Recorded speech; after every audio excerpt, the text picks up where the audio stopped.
A ciência de ficar rico. Wallace de Watts. Prólogo. O desafio do mundo moderno, sem dúvida, em parte é criado por nós mesmos. A maioria das pessoas o considera um problema e tenta tratar o sintoma, e não a causa.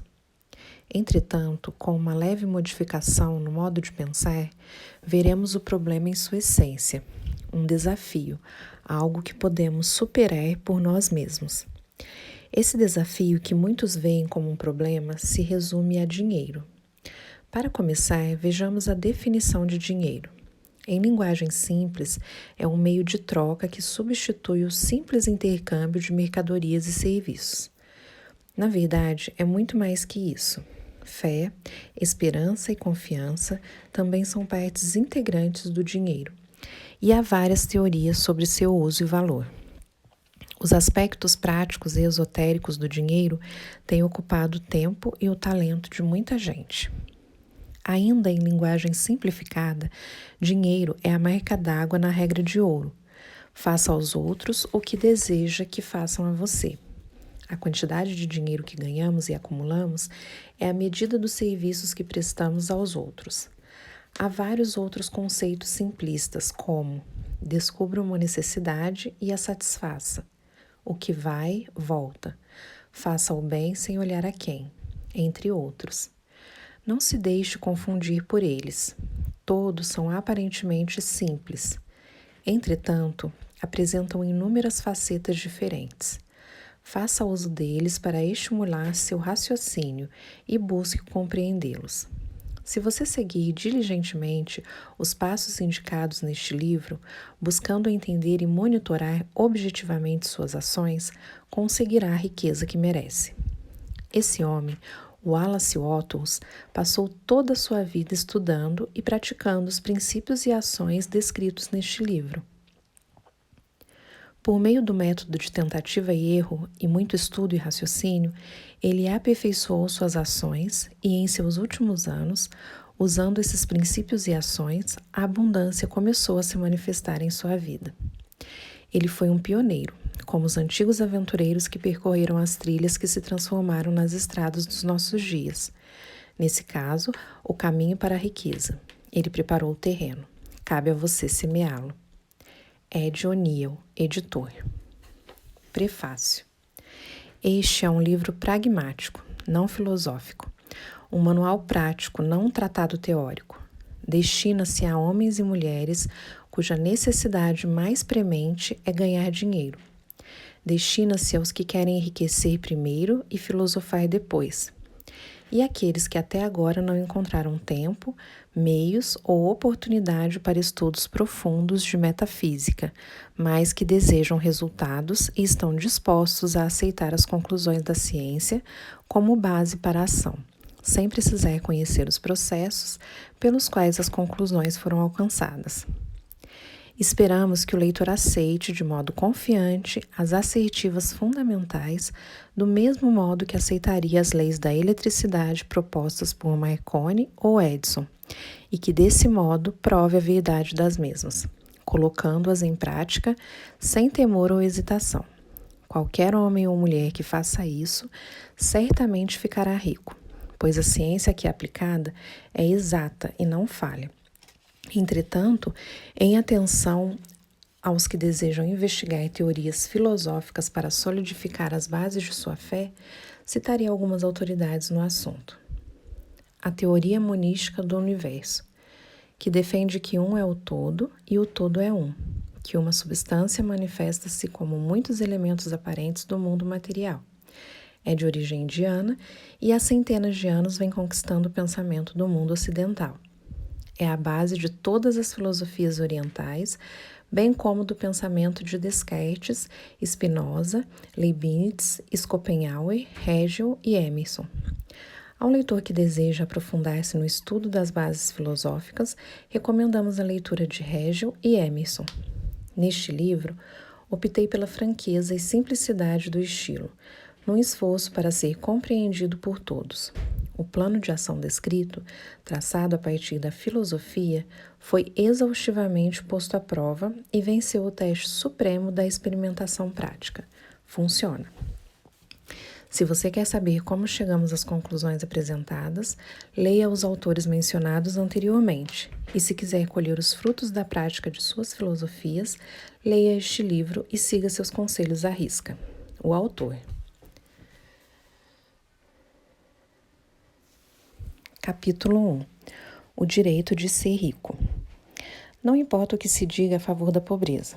É indiscutível que sem riqueza não é possível ter uma vida realmente completa ou bem-sucedida. Nenhum homem pode atingir o ápice de desenvolvimento do seu talento ou de sua alma se não tiver dinheiro suficiente, pois, para expandir a alma e desenvolver o talento, temos de recorrer a muitas coisas que só o dinheiro pode comprar. O homem desenvolve a mente, a alma e o corpo por meio do uso de alguns bens materiais, e a sociedade é organizada de tal modo que ele precisa ter dinheiro para possuir esses bens. Portanto, a base de todo desenvolvimento para o homem deve ser a ciência de ficar rico. O objetivo da vida é o progresso, e todo ser vivente tem o direito inalienável de alcançar o máximo de desenvolvimento possível. O direito do homem à vida implica seu direito ao acesso livre e irrestrito a todos os bens necessários para o seu completo desenvolvimento mental, espiritual e físico, ou, em outras palavras, o direito de ser rico. Neste livro, não falo de riqueza de modo figurado. Ser verdadeiramente rico não significa contentar-se com pouco, quando se é capaz de usar e desfrutar mais. O objetivo da natureza é o progresso e o desenvolvimento da vida, e todo homem deve ter o necessário de modo a contribuir para o poder, a elegância, a beleza e a riqueza da vida. Satisfazer-se com menos do que isso é pecado. O homem que tem tudo o que deseja para viver em sua plenitude é um homem rico, e para isso tem de ter muito dinheiro. A vida evoluiu de tal modo e tornou-se tão complexa que o mais comum dos homens precisa ter muita riqueza para viver de um modo que, pelo menos, se aproximem da realização plena. Todo mundo deseja explorar ao máximo seu potencial. Esse desejo de realizar as possibilidades inatas é inerente à natureza humana. Não podemos deixar de querer ser tudo o que podemos ser. Ter sucesso é ser tudo o que desejamos ser. Só conseguimos isso fazendo uso de alguns bens materiais, e só podemos usar livremente esses bens se formos suficientemente ricos para comprá-los. Portanto, o essencial é compreender a ciência de ficar rico. Não há nada de errado em desejar ser rico. O desejo da riqueza nada mais é que a vontade de levar uma vida mais rica, plena e abundante, e esse desejo é louvável. O homem que não quer viver com maior abundância não é normal. Como não é o homem que não almeja ter dinheiro suficiente para comprar tudo o que deseja? Existem 3 motivos para a nossa existência. Vivemos para o corpo, para a mente e para a alma. Nenhum desses motivos é melhor ou mais sagrado do que o outro. Todos são igualmente desejáveis e nenhum dos 3, corpo, mente ou alma, pode alcançar a plenitude se a um deles for negado uma vida integral e expressiva. Não é direito nem nobre viver só para a alma, negando a mente e o corpo. De igual maneira, não é adequado viver para o intelecto, negando o corpo e a alma. Todos nós conhecemos as consequências terríveis de viver apenas para os prazeres do corpo. E sabemos que a vida real significa a expressão completa de tudo o que o homem pode transmitir por meio do corpo, da mente e da alma. Ninguém pode dizer que seu corpo está explorando todas as suas funções, a não ser que o mesmo se aplique à sua mente e à sua alma. Onde há uma possibilidade não expressa ou uma função não desempenhada, há um desejo insatisfeito. Desejo é possibilidade em busca de expressão ou função em busca de desempenho. O homem não pode usufruir em sua plenitude do corpo sem boa alimentação, roupas confortáveis e abrigo adequado, e sem livrar-se do peso do excesso de trabalho. descanso e recreação são também necessários à sua vida física. Não há como desenvolver o potencial de sua mente sem livros e tempo para estudar, sem oportunidade para viajar e observar, ou sem convívio intelectual. Uma vida mental completa precisa de atividade intelectual. Também é necessário cercar-se de todos os objetos de arte e de toda a beleza passível de admiração. Para viver a plenitude de sua alma, o homem precisa de amor e a pobreza nega a expressão do amor. A maior felicidade do homem reside em beneficiar aqueles a quem ama. O amor encontra-se sua expressão mais natural e espontânea no ato de dar. O homem que não tem nada para dar não pode desempenhar o papel de marido ou pai, de cidadão ou de homem. É no uso dos bens materiais que encontramos a vida completa de nosso corpo, desenvolvemos nossa mente e expandimos nossa alma. Portanto, ser rico é algo de suma importância para o homem. O desejo de ser rico é perfeitamente válido. Um homem normal não pode se furtar a ele. É absolutamente correto que você dedique toda a atenção à ciência de ficar rico, pois este é o mais nobre e o mais necessário dos conhecimentos.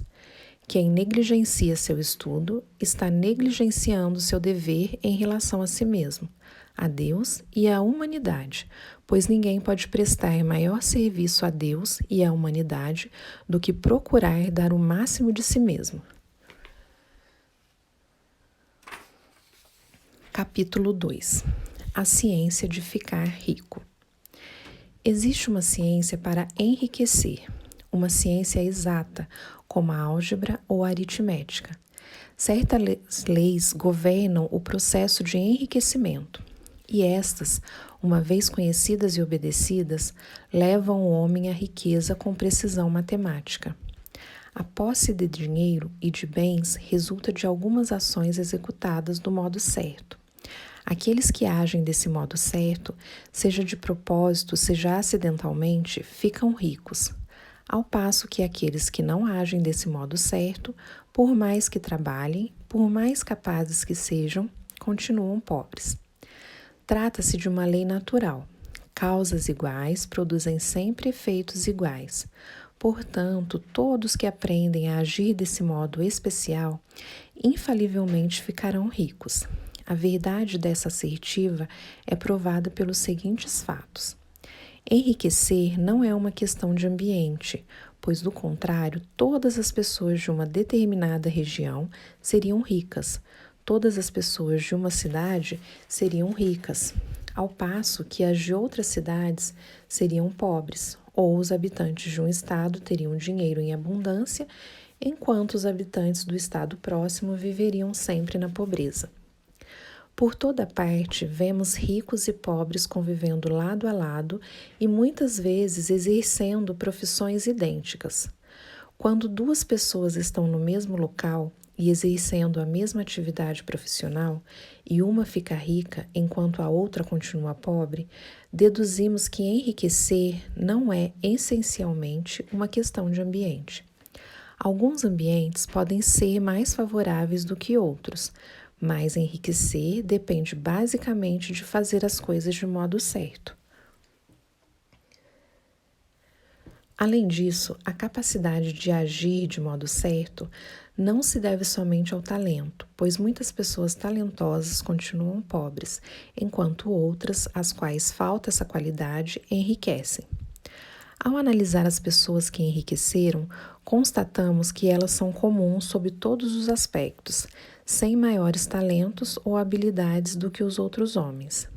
É evidente que não enriqueceram por possuírem talentos ou habilidades que outros homens não possuem, mas porque agem de modo certo. A riqueza não resulta de poupar ou de economizar. Muitas pessoas que vivem de modo contido são pobres, enquanto muitos gastadores ficam ricos. Também não se trata de fazer o que os outros não fazem, pois duas pessoas no mesmo ramo de atividade normalmente agem do mesmo modo e uma fica rica enquanto a outra continua pobre ou vai à falência. Por essas razões, devemos concluir que enriquecer decorre de agir de modo certo.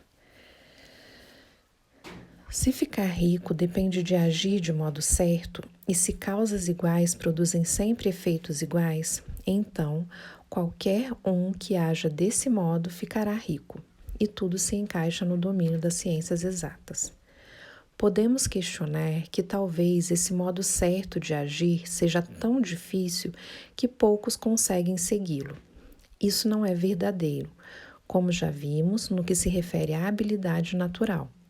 Pessoas talentosas, cabeças duras, perfeitos idiotas, pessoas fisicamente fortes e pessoas frágeis e doentes, todos ficam ricos. Evidentemente, é imprescindível certo grau de capacidade para pensar e para compreender as coisas, mas no que se refere à habilidade natural, qualquer pessoa capaz de ler e entender essas palavras com certeza pode ficar rica. Além disso, já vimos que não é uma questão de ambiente. A localização pode influir até certo ponto. Ninguém vai para o deserto do Saara a fim de abrir um negócio. Ficar rico envolve a necessidade de lidar com pessoas e de estar onde existe gente com quem se possa negociar. Se essas pessoas estão dispostas a negociar ao nosso modo, melhor ainda, mas a influência do ambiente vai até esse ponto.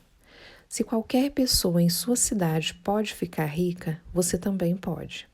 E se qualquer um do seu estado enriquece, você também pode enriquecer. Também não é uma questão de escolha profissional. Uma pessoa pode enriquecer em qualquer profissão, enquanto seu vizinho, no mesmo ramo de negócio, continua pobre. É verdade que você produz mais quando gosta do que faz, numa profissão que combine com você. E se tiver alguns talentos bem desenvolvidos, produzirá mais numa profissão em que possa explorar esses talentos. Também produzirá mais numa profissão adequada ao lugar. Uma sorveteria tem mais chance de sucesso num clima tropical do que na Groenlândia, e uma peixaria especializada em salmão tem mais êxito no noroeste dos Estados Unidos do que na Flórida, onde não existe esse tipo de peixe. No entanto, fora essas limitações gerais, enriquecer não depende de uma determinada profissão, mas de você aprender a agir de modo certo. Se você tem um negócio e outra pessoa no mesmo local está enriquecendo com o mesmo tipo de negócio, enquanto você não enriquece, é porque você não se comporta do mesmo modo que essa outra pessoa. Ninguém deixa de enriquecer por falta de capital. É claro que quando se dispõe de recursos financeiros, o crescimento é mais fácil e mais rápido, mas quem tem capital já é rico e não precisa pensar em como enriquecer. Por mais pobre que você seja, se passar a agir de certo modo, começará a enriquecer e também terá capital. Conseguir capital é uma parte do processo de ficar rico e uma parte do resultado que invariavelmente acompanha o fato de agir de modo certo. Você pode ser o homem mais pobre do continente, assoberbado de dívidas, sem amigos, sem influência, sem recursos, mas se começar a agir de modo certo, infalivelmente começará a enriquecer, pois causas iguais produzem efeitos iguais. Se você não tem capital, pode consegui-lo. Se está no ramo de negócios errado, pode entrar na hora certa. Se está no local errado, pode ir para o local certo. E você pode fazer tudo isso começando no seu negócio atual e no lugar atual, agindo de modo certo, que é a maneira que lhe trará sucesso. Capítulo 3. Monopólio da oportunidade? Ninguém continua pobre por ter sua oportunidade roubada ou por outras pessoas terem monopolizado a riqueza, protegendo-a como uma cerca.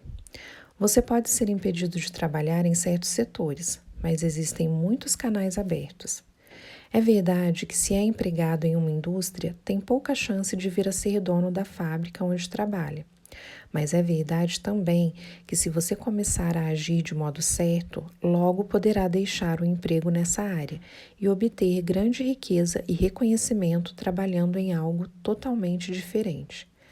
Tudo é uma questão de identificar onde está a maioria das oportunidades e nadar a favor da correnteza, em vez de ir contra ela. Qualquer pessoa, em qualquer área de atuação, pode se tornar rica, desde que passe a fazer as coisas de modo certo. A lei da riqueza é igual para todos. É preciso que se aprenda isso, pois do contrário continuaremos no lugar em que sempre estivemos, agindo como sempre agimos. O trabalhador individual não é impedido de subir na vida pela ignorância ou pela preguiça. Ele tem condições de seguir a maré da oportunidade para a riqueza, e este livro vai dizer como. Ninguém continua na pobreza por falta do suprimento de riqueza. Há mais do que o suficiente para todos. Cada família em todo o mundo pode construir um palácio do tamanho do Capitólio, em Washington, só com o material de construção existente nos Estados Unidos. Com um cultivo intenso, é possível produzir lã, algodão, linho e seda em quantidade suficiente para vestir todas as pessoas do mundo, melhor do que Salomão em toda a sua glória, além de prover farto alimento para todos. O suprimento visível é praticamente inesgotável, enquanto o invisível é realmente inesgotável. Tudo que vemos na Terra é feito de uma substância original de onde todas as coisas procedem. Novas formas são feitas constantemente, enquanto as formas antigas são dissolvidas, mas são todas formas assumidas por uma substância. Não há limite para o suprimento da matéria informe ou substância original. Ela serviu para fazer o universo, mas não foi toda usada nessa criação. Os espaços dentro, através e entre as formas do universo visível são penetrados e preenchidos pela substância original, pela massa informe, pela matéria-prima de todas as coisas. É possível fazer 10.000 vezes mais do que já foi feito, e mesmo assim não esgotaríamos o suprimento da matéria-prima universal. Desse modo, nenhum homem é pobre porque a natureza é pobre, tampouco por não haver o suficiente para todos. A natureza é uma fonte inesgotável de riquezas. Se bem utilizado, o suprimento jamais vai faltar. A substância original está viva, alimentada pela energia criativa e constantemente produzindo novas formas. Quando acaba o suprimento de material de construção, mais é produzido. Quando o solo esgotado não produz mais alimento ou matéria-prima para roupas, ele será renovado ou um novo solo será feito. Quando todo o ouro e toda a prata foram extraídos da terra, se o homem estiver ainda no estágio de desenvolvimento social que exige o uso do ouro e da prata, mais será produzido pela massa informe. A massa informe responde às necessidades do homem e não o deixará sem as coisas boas. Isto se aplica ao homem coletivamente, à humanidade como um todo. É sempre abundantemente rica, e se os indivíduos são pobres é porque não seguem o modo certo de agir, o modo que enriquece o indivíduo. A massa informe é inteligente, ou seja, uma massa que pensa, está viva e sempre motivada para mais vida. Procurar viver mais é um impulso natural da vida, algo inerente a ela. Faz parte da natureza da inteligência procurar o próprio crescimento e faz parte da natureza da consciência buscar ampliar seus limites e encontrar a expressão mais completa. O universo de formas foi feito pela substância viva informe, que se tornou forma para se expressar mais completamente. O universo é uma grande presença viva, com movimento inerente para mais vida e funcionamento mais completo. A natureza é feita para o desenvolvimento da vida. Sua motivação mais dinâmica visa aumentar a vida. Por isso, tudo o que pode ajudar a vida é generosamente fornecido. Não pode haver carência, a não ser que Deus negue a si mesmo, anulando o próprio trabalho. O ser humano não é pobre por falta do fornecimento de riquezas. Demonstrarei mais adiante que até mesmo os recursos do fornecedor informe estão à disposição daqueles dispostos a agir e pensar do modo certo.